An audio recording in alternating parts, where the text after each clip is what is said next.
Leo nilikuwa nataka nikusimulie story ya kaka mmoja. Kaka mmoja alikuwa kutoka kijiji cha Shifra. Kijana huyu alikuwa ameishi maisha ya ufukara. Basi siku moja bibiye akamwambia, basi uende ukafanya kazi nchi ya mbali, ambapo tutapata mahitaji yetu ya kila siku, kwa maana haya maisha yamekuwa magumu na tunahitaji kukimu mahitaji ya nyumba, kila kitu. Basi jamaa huyu akaondoka siku moja akaenda, kwa sababu alikuwa anampenda mkewe. Akaondoka akanenda nchi ya mbali, ndio akaishi katika kijiji kimoja kilichokuwa Marekani mwa Mexico. Kuishi huko akafanya kazi zaidi ya miaka 20 bila kurejea nyumbani. Basi wakati ukawadia, huyu jamaa yetu Mwandapole akawa na imefika wakati wake wa kurudi nyumbani. Wakati alikuwa amerudi, akamwendea bosi wake. Basi bosi, ona nimekufanyia kazi miaka mingi. Basi leo nilikuwa nataka unipe malipo yangu ya ile miaka 20, niende nyumbani nikaione familia yangu, kwa maana ni muda mrefu, kwa miaka 20 sijarejea nyumbani. Basi bosi akamwambia, takupa mambo mawili, nikupe mawaidha ama mshahara. Jamaa akafikiria, najua wewe utasema mshahara, kwa maana ni miaka 20 umefanya kazi bila kulipwa. Jamaa akasema, nipe siku 2 niende niwaze, fikiria nitakurudishia jibu. Jamaa akaenda akawaza siku 2, basi akamjia bosi wake. Akamwambia, bosi, nimeenda nikafikiria na nimefanya maamuzi. Nataka badala ya kunipea mshahara wangu, hebu unipe mawaidha. Basi bosi akamwambia, hilo ni wazo bora sana maishani, na nitakwambia maneno matatu. Kitu cha kwanza, usipende njia ya mkato maishani. Kitu cha pili, usiingilie mambo yasiyokuhusu. Kitu cha tatu, usifanye maamuzi ukiwa na hasira. Basi jamaa huyu bila kuchelewa akachukua mambo ya bosi. Bosi alipomaliza kumwambia mambo yale, akampa kipande cha mkate.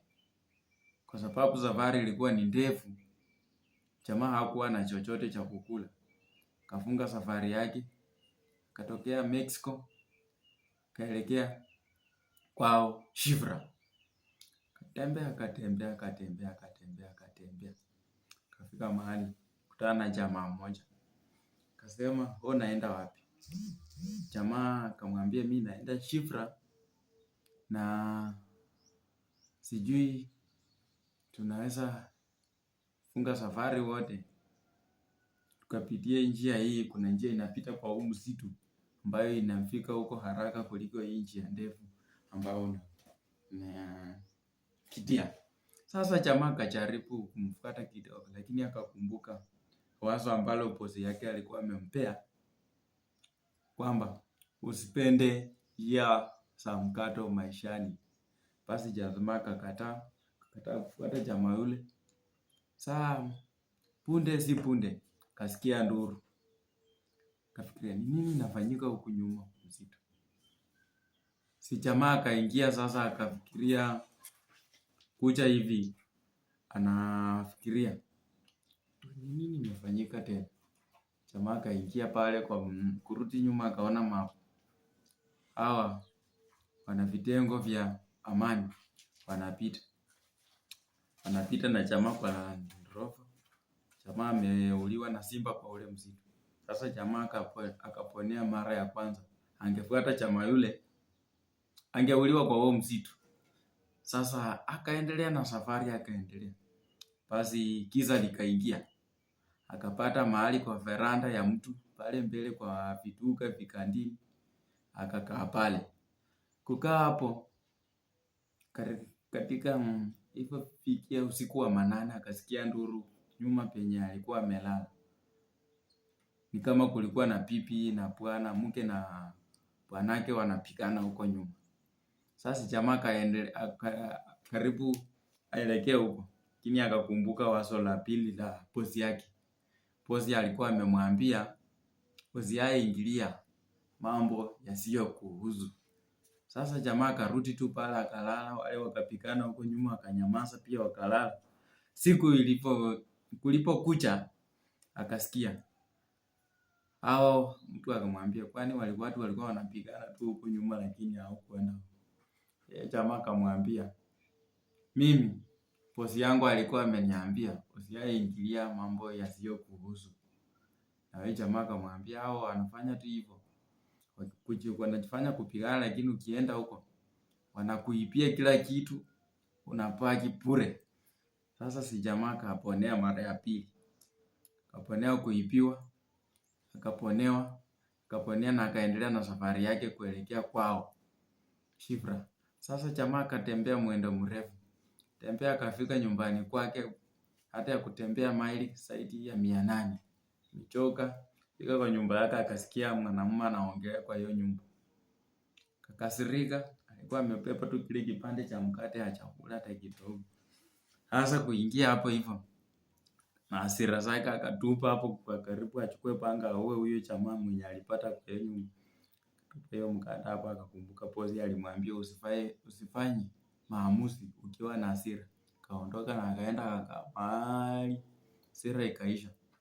Kurudi hivi, bibi yake akamwambia, wakati uliondoka hapo uliniacha na ujauzito wa miezi 3. Na huyu mwanaume umepata hapo kwa hiyo nyumba yako ni kijana yako alizaliwa miaka 20 wakati uliondoka. Sasa jamaa angekuwa na hasira angechukua panga akatekate angekata mtoto wake, damu yake yenyewe. Sasa hapa sijui umejifunza nini, lakini hapa tunaona anasema puuza maamuzi. Sasa wakati jamaa amerejea hivyo, kumbe kile kipande cha mkate alikuwa amepewa na bosi wake, alikuwa ameandika hapo cheki ya pesa mingi mara 3. Wenyewe wanasema mara 3 ya zile mshahara alikuwa anafaa mpe. Sasa najua nimekuelimisha mahali.